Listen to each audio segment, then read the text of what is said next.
Okay. All right. Good day, everyone. I hope you're all well and that the fast of Tisha B'Av is past us, and now we're in the season of nechama, of comfort and consolation. Hopefully good news, and we'll get out of our current difficulties as best we can. I'd just like to mention that today was the yahrzeit of Max Wiles, Zechrono Livrocha. Max was one of the most prominent members of our shul. His presence was felt. He was a doer. He created the Sinai Kollel. And then for everything positive that happened in the shul, he was there with his support and his advice and his wealth, everything positive. And he's sorely missed. He should be a Melitz Yosher for his wonderful family, the generations, and we'll treasure his memory. I'd also like to make mention of the fact that our esteemed grand lady, Joan Fisher, has added another generation to her family. And so we extend our good wishes to her and her children and her children's children, and to the baby and to everyone involved, that they should continue to have nachat and joy and good health. So, dor holech v'dor bo. The one generation departs, but the next generation comes. And that's the eternity of the Jewish people. We are beginning the fourth parak in Pirkei Avot this afternoon. Ben Zoma Omer. This is Shimon Ben Zoma. Rabbi Shimon Ben Zoma, who was a very great man, but who suffered tragedy. We find often in the Talmud and in the Mishnah, you find it in Jewish history, you find it in contemporary life, that great people have a hard time of it, for whatever reasons. And we're never privy to the reasons. Maybe if they had an easy time, then we wouldn't have an excuse even for not being a great person. So the idea of tzaddik v'ralo, Rasha v'tovlo, dominates much of Jewish thought. Be a righteous person and not good things happen to you. So the Gemara tells us, Harbo nichnasu lepardes, were four great people that's very hard to define what nichnasu lepardes means. But most of the commentators say that they reached a level of spirituality that they were metaphysically out of this world already. They saw things and they experienced things. And out of the four, everybody had a different reaction, so to speak. So the four included Elisha ben Avuya, who's known in the Talmud as Acher, who became an apostate.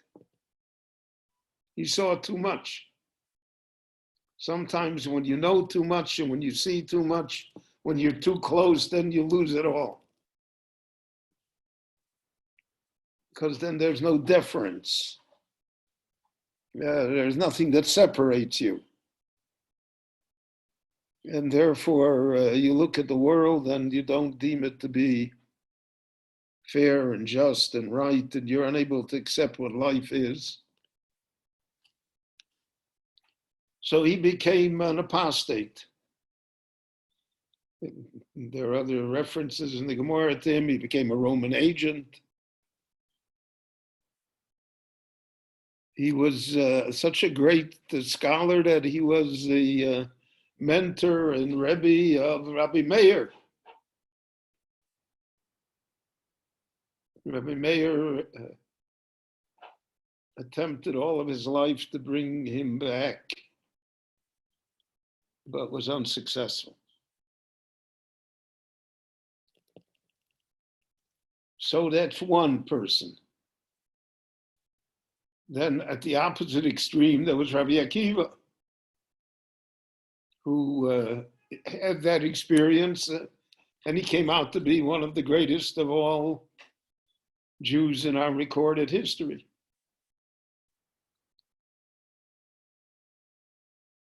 And he was able to recover from situations that perhaps lesser people could not have. For instance, he said that Bar Kochba was Mashiach. Bar Kochba turned out not to be Mashiach. Someone would say, you have a great rabbi that says so-and-so is the Mashiach, and it turns out not to be, so then he's not such a great rabbi. But that was not the fate of Rabbi Akiva. Rabbi Akiva remains the great rabbi no matter what. And then you have two people in the middle, Ben Zoma and Ben Azai. Both of them, their first names are Shimon. But they were known somehow only as Ben Zoma and Ben Azai. Some say because they did not assert their own personalities, and therefore they were only called on the name of their fathers. However, so our man here, Ben Zoma, whose Mishnah we are going to discuss this day, the Talmud tells us eventually he, whether it was dementia or something else, but he lost his mind. He was not functioning anymore.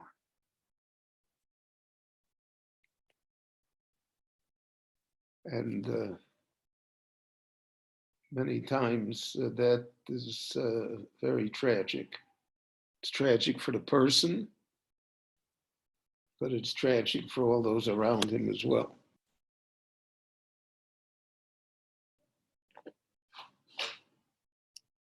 And sometimes you see it happen, and it happens to great people. They say about Rabbi Yisrael Salanter that he had a absolutely photographic memory. He remembered everything that ever was. But when he reached a certain stage in his life, he started to forget. He no longer remembered everything.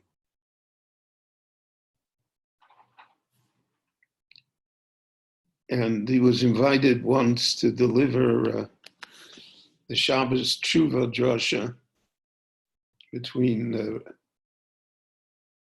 Rosh Hashanah and Yom Kippur, the traditional great Shabbat Tshuva drasha.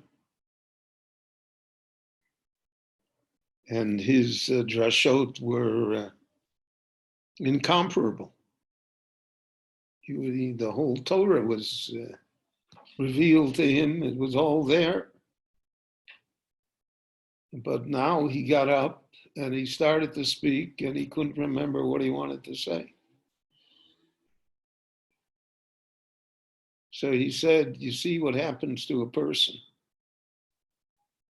He said, well, that's the greatest Shabbos Tshuva drasha that can ever be said. You see what happens to a person.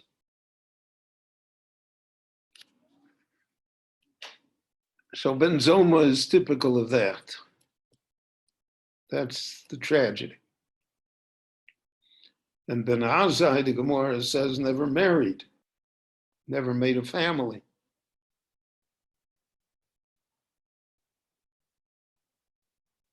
Because having a family, bringing people into the world is a great risk. One never is sure how it's going to turn out. The Gemara tells us that the Navi Yeshaya came to Chizkiyahu HaMelech. Now, Chizkiyahu was one of the most righteous kings that the Jewish people ever had. The Gemara says, Bikish Lasos Chizkiyahu Mashiach. He was in the level to be the Mashiach.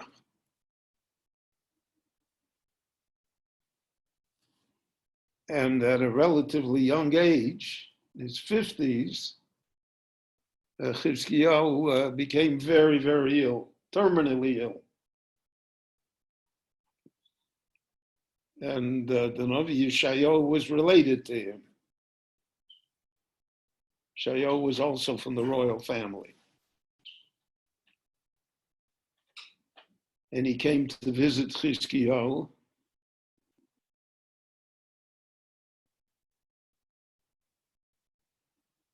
And Chizkiyahu, so to speak, inquired why, why this punishment that I should pass from the world prematurely.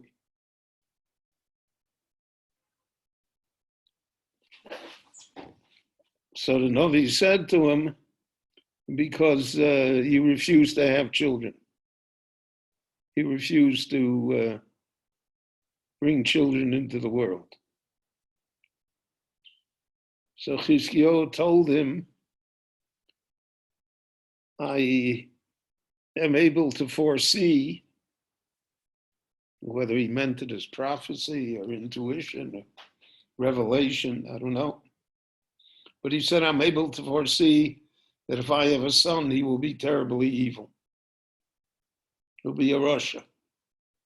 So I don't want to bring a Russia into the world.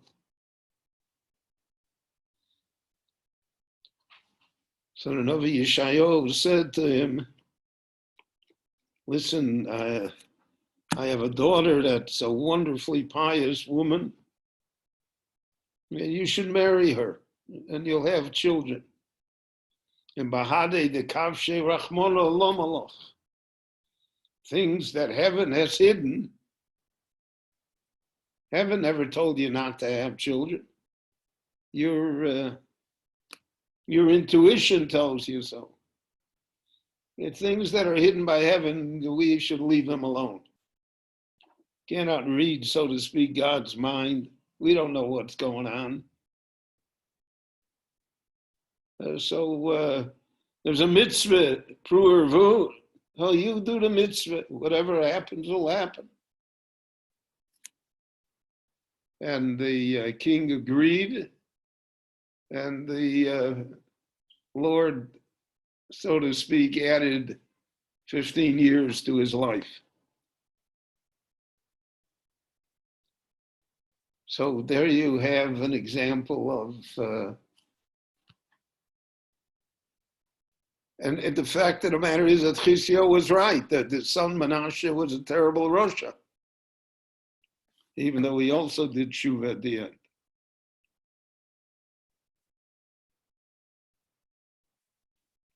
So Ben Azai is also, the Gemara wonders about it. But Ben Azai was the greatest Talmud Chacham of the generation. Don't forget Rabbi Akiva was in this generation. When the Gemara wants to say that somebody is great, he's Ben Azai b'shukei de Tveria. He's like Ben Azai used to speak in the marketplace in Tveria that everybody came to hear him. He asked him whatever you want and he answers. So back to what we began, life is strange. And it's not easy to understand how it works. And that's what Shlomo HaMelech said He said it in a more practical sense. Lo lakal hamerutz, lo lagibor hamilchama, lo lachachomim osher, lo lenavonim lechem. Yeah, the race is not always to the swift, and victory is not always to the physically powerful, and wealth doesn't necessarily go to the more intelligent ones, and to the great scholars, as they may not even have bread. Life is a mystery. That's why and we're so involved in trying to solve the mystery. That's why in the social sciences, so to speak, today, most of the social sciences are devoted somehow to try and solve the mystery. Psychology, psychiatry, counseling, education, all of that is to try and untie the knot. Why, what, where? But we must admit that at the end, the mystery still remains. We do not really understand. And that is very humbling, but that also enables a person to see oneself in perspective. No matter how much I know, I don't know. Rabbeinu Shlomo ben Aderet, the Rashba, said, Tachlit hayediah leida shelo neida. The end point of knowledge is to know that you don't know.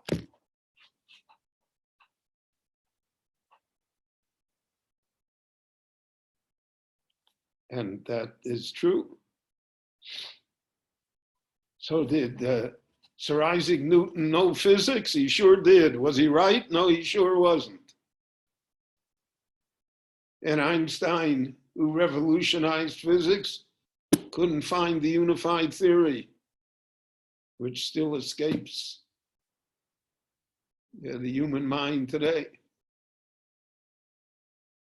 And in everything that we do, for every door we open, there's another few doors all of a sudden that we see that are closed. It was one of the errors of the 19th century. There are many errors.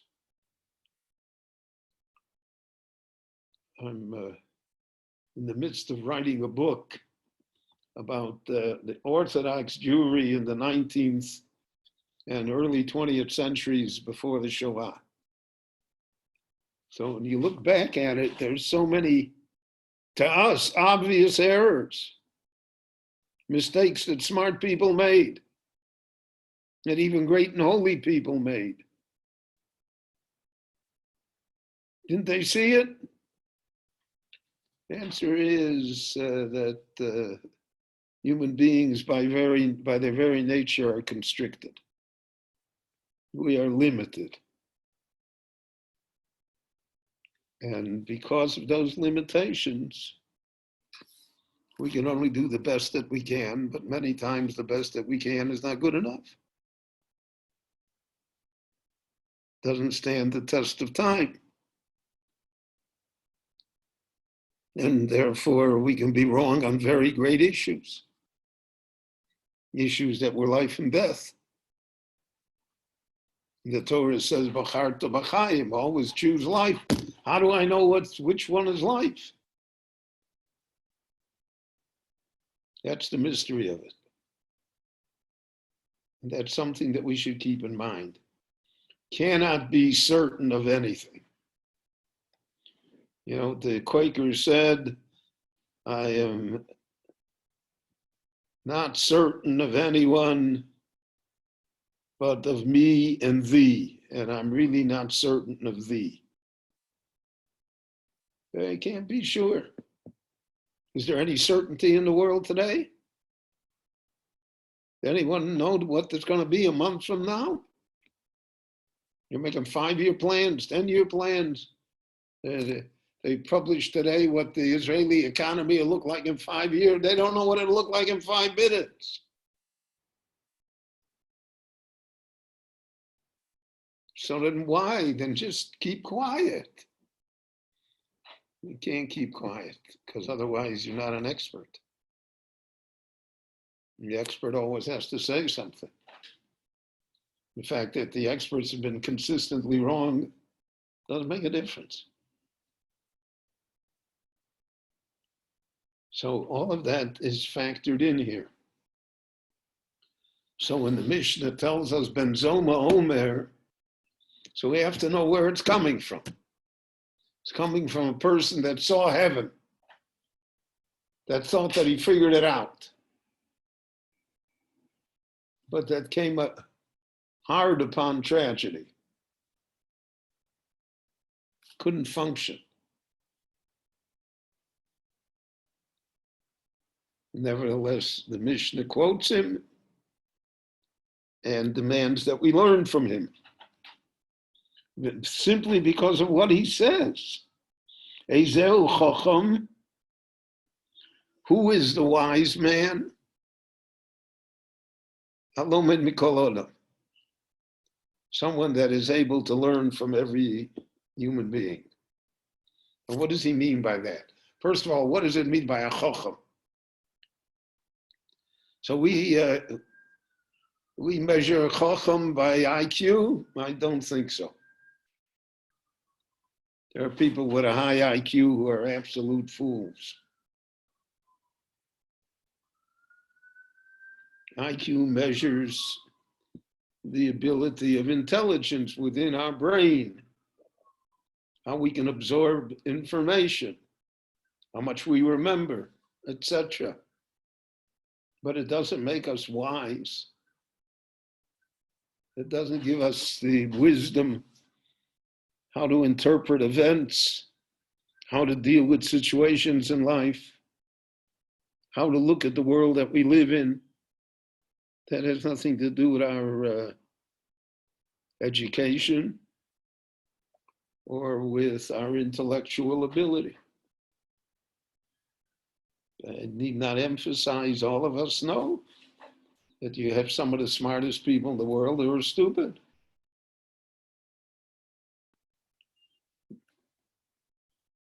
And that is a very telling point. You know, they say the great Zionist orator, Nachum Sokolov, Ian Weitzman were really the main proponents of Zionism in Eastern Europe after the death of Herzl.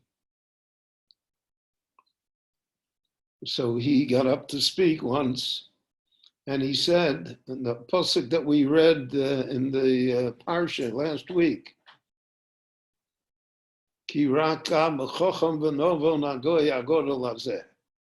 that the nations of the world, when they hear the Torah, when they see the wisdom of God as the Jewish people express it, so they will say, what a great, smart people the Jewish people are. And we are, because look at the disproportionate amount of wisdom and accomplishments that Jews have contributed to all of civilization. But he said the following twist. He said, if the Am Chochem V'Novon only had a little common sense, nor gahat a bissel seichel, then how much better off we would be. Because you can be Chochem V'Novon and be absolutely stupid. So when Ben Zoma here is talking about Chochem, he's not talking about IQ. He's talking about methodology in life, how to make wise decisions, how to see things clearly. So he said that's alomin mikol adam. It's experience. It's looking around at people. It's seeing what works and what doesn't work. It's fascinating how The world keeps on doing things that don't work, and they know they don't work, and they can, socialism, communism, Marxism, anarchism, that's all going to be good. It's never been good. It's never worked. Don't confuse me with the facts. So Alomid Kol Odom, and Kol Odom means every human being. You don't have to be a PhD to be a teacher of people.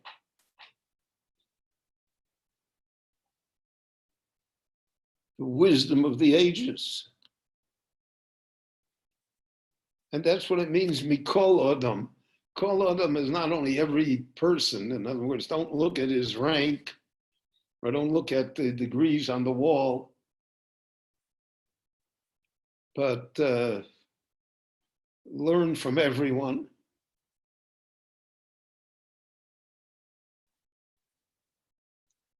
You see that Chazal emphasized that all of the great leaders of Israel came from lowly occupations.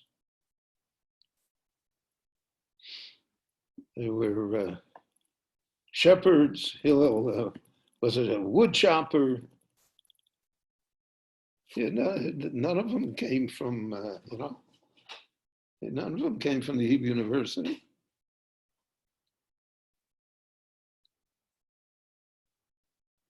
I don't want to be so blunt, but none of them came from the yeshiva either.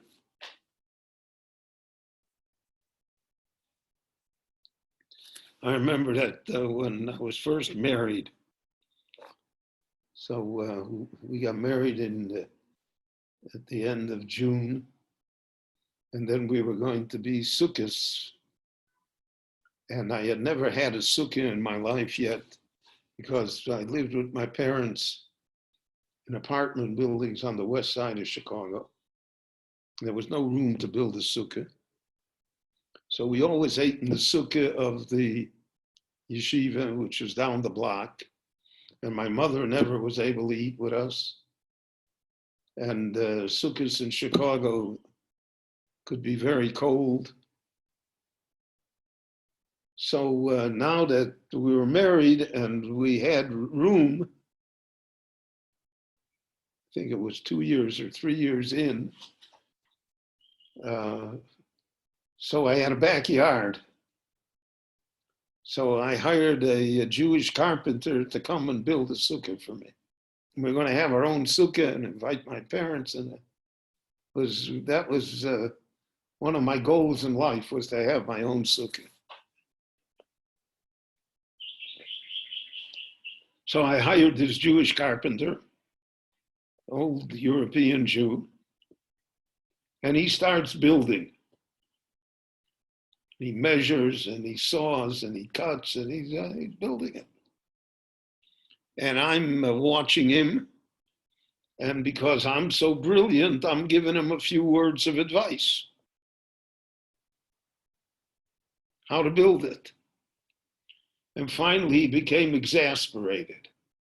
So he said to me in Yiddish, but I'll say it in English. He said, "Listen to me, young man.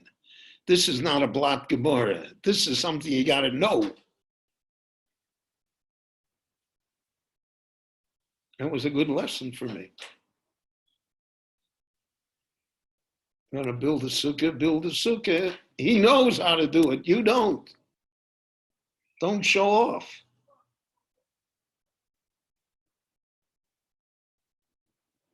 They say the other joke is that a young rabbi came to town and they asked him to build the mikveh. So he looked in the Mishnah in mikvos, and he followed the instructions of the Mishnah perfectly, and he built it. But after a few days, the building fell in. They came to him and they said, "Rebbe, what happened?" He said, "I don't know, but I see that Tosfos asks a kasha here. It's questioned." So again, it's the realization of your own limitations. And there's also the idea of Mikol Malamdai, it's history. What does history teach me? What does the past teach me? Somebody was talking to me, and I'm not a pessimist, God forbid. All of my life I've been an optimist. I would have made it till here and otherwise. But somebody asked me, what's going to be the end of Jews in America, which is suddenly never was an issue. I mean, never thought about it. But now people think about it because of the political and economic situation and all sorts of social disruptions, etc., etc.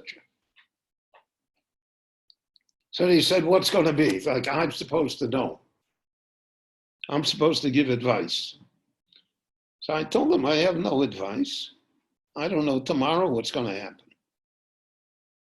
The only thing that I know is that from the study of Jewish history, no exile has ended well. That's what I know. How, what, where, what's the definition of well, I can't give you, but none of them have ended well. It closed down, so something happens. You ask a Jew in 1925 in Central Europe, France, and the Netherlands, he's in good shape. What are you talking about? He's buying bonds from the government that will pay off in 30 years, right? He doesn't know that it's going to end, boom. In 10 years, it'll all be gone. So that's what we call alumni. I learned from everybody. If I learned from history, I learned from events. I cannot predict details. I cannot predict dates. But general patterns are apparent, certainly in Jewish history. So that's the Chacham.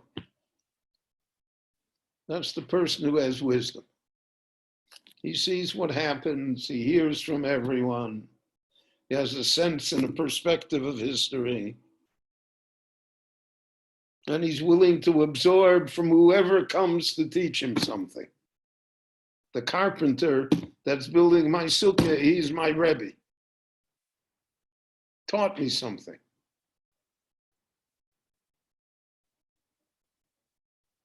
Just because you know the Gemara doesn't mean you know how to build a sukkah. That's a great lesson in life.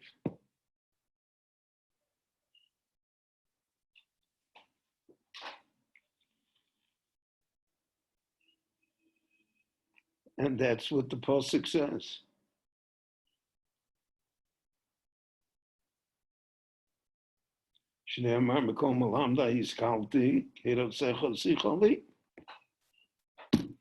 I learned from everyone. Your witness, again, history. That's the conversation with me. That tells me what happened.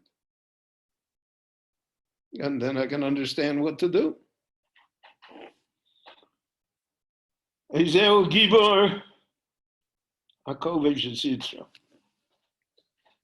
who is the strong man? Someone who has discipline, self-discipline. The Torah is built on self-discipline. All of society is built on self-discipline. You see, there are not enough police in the world to control when people don't want to listen. When people want to riot, when people want to destroy, we're powerless. It's only the self-restraint, only my respect for your property or your person. That otherwise, Ish Yisrael Chaim Blo, it says, you swallow the people whole, destroy people.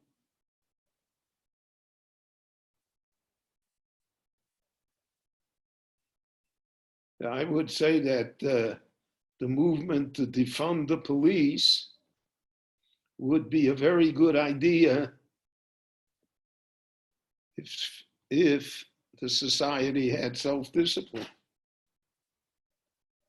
But a lawless society without self-discipline, then it's suicidal. So for instance, in traffic, when the light is red, cars stop. That's self-discipline. There's no policeman standing at the corner there. But we understand that you have to follow what the light shows. So in all aspects of life, self-discipline. Yosef HaTzadik said to the wife of Potiphar, "V'chotosi le'Elohim, how can I do this?" She said, "Nobody's looking. There's nobody here. There's no police. There's nothing. What are you afraid of?" That he had the moral self-discipline that was instilled within him by his father. He said,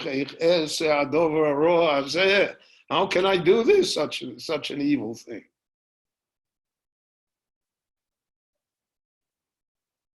So that's the Gibor. It's Kovesh Yitzra. He has self-discipline. And that's an important thing to teach the children. Not that they should be afraid of getting a beating, not should be afraid of getting a bad mark, not that they should be afraid of the consequences. They should be afraid of the fact that they couldn't control themselves. And that takes a long time to teach, if at all. And it's not easy to communicate. But it's the only a way to safeguard anything, right? All the problems, alcoholism, drugs, everything else, because there's no self-discipline. See, you can't stop the drug trade. The government spend trillions of dollars to stop it. It's like prohibition was in America. Completely unsuccessful. The only way to stop it is self-discipline. So when an American president, I think it was his wife, said, the answer is just say no, so everybody mocked her. That's a program? But that was the only program that could really have resonance, that could accomplish anything. It's just say no, I'm not going to do it. And that's the true Gibor. That's the true hero. Because he's in control of himself. Whereas without it, everything else is in control of the person. Shneimar, again, it says in the Posuk that better than Milo Chedir, it's better than the one that conquers the city. The Farshim say it's the one that conquers the city that has to have the self-discipline. I have the ability to conquer the city. I can destroy everything, and I don't let it happen. That's the Gibor.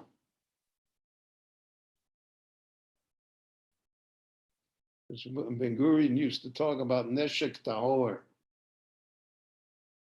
in the Israeli army. Unfortunately, we're a long way from there.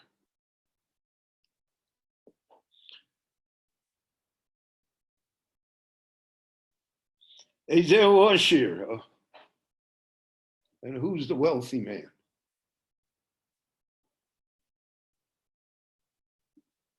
Someone that can say enough. I have enough. He rejoices in what he has. Doesn't know what tomorrow will bring. Always worried about tomorrow.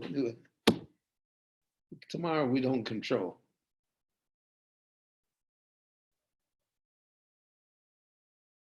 שנאמר, הגיע כפיך כיסוך על אשריך וטוב לך, אשריך בעולם הזה, טוב לך עולם הבא.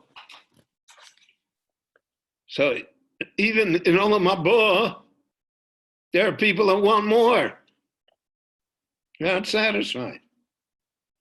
Chazal say, Kol echad nichve mechuposo shel chavera. You come to Olam Haba and you'll see that your competitor is 2 steps ahead of you. He's got a better seat. So for all eternity, you're going to feel bad. Because how come? So Ashrecha v'tovlach is satisfaction. Be satisfied with what you have. And actually the drive is to have more. But that drive doesn't make you wealthier, it makes you poorer. Because there will always be somebody that has more, and it's like drinking salt water. You will never be full. So you had here 3 things. Chacham, Gibor, Oshir. So we have the famous posuk that was read on Tisha B'Av in the Haftorah of the great Novi Yirmiyah.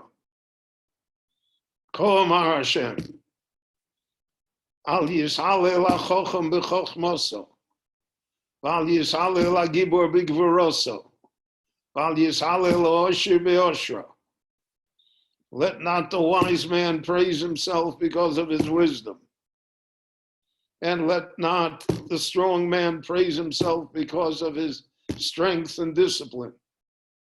And let not the wealthy man praise himself because he has what he needs and he doesn't want more. That's not enough to praise yourself. Kim bezos yishalel amishalel. I'll tell you what you can praise yourself for. Haskel v'yodohosi. To know me. To get it. To understand life. To understand what the Lord wants from us. Ki be'elech chafatzti. That's what I want. Stoko mishpat. Goodness, righteousness, justice. That's what I want from you, to understand me. So even someone that's a chacham, according to Ben Zoma, and even someone that's a gibor, according to Ben Zoma, and even someone that's an oshir, according to Ben Zoma, al yishalel. Don't brag about it, because you're still not there. You're only there, haskel v'yadohosi. When you use your intelligence, your abilities, your life experience, everything that you have, and you have an understanding of God and of our relationship to the Creator. And you do that through tzedakah mishpat, through righteousness and justice. So then you have a glimpse of what your mission in life is, what you should really accomplish. So I think this is a very relevant and powerful Mishnah. It's certainly worth our consideration. I thank you all for watching. I wish you a very good week. And Emir Hashem, Thursday we'll have the Parsha share. And everyone should stay well and happy. We'll hear good news from each other. Kol Tuv Selah.